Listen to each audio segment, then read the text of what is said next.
All right, guys, here we go. After his UFC Sao Paulo win, what's the best future path for Thiago Santos? Stay at light heavyweight, move back to middleweight, compete in both divisions. Goes?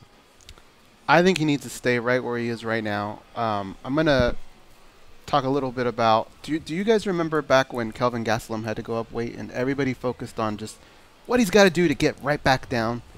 And then after a while you kind of realize, well, hell, he's pretty good up here. I think he could do something very similar. And I would just focus on light heavyweight right now. How about you, Dan Tom?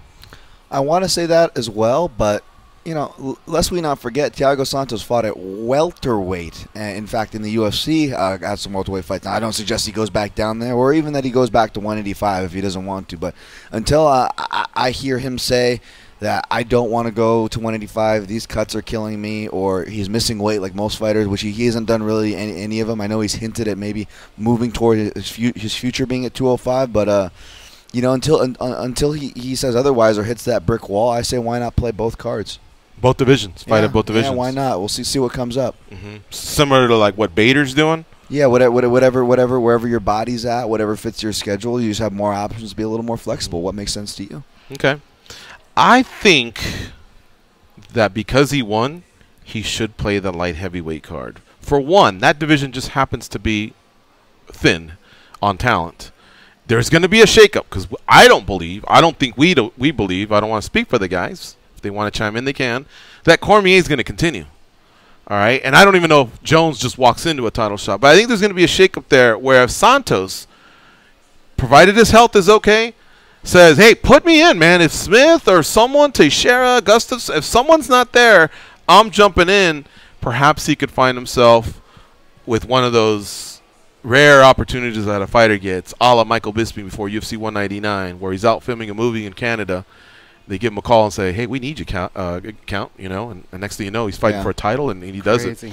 So I would say play this card because right now, 85 seems to have a structure to it. You got Gastelum facing Whitaker, but that's still at the end of the year. I mean, they still got it. We're only on episode 4 of Tough.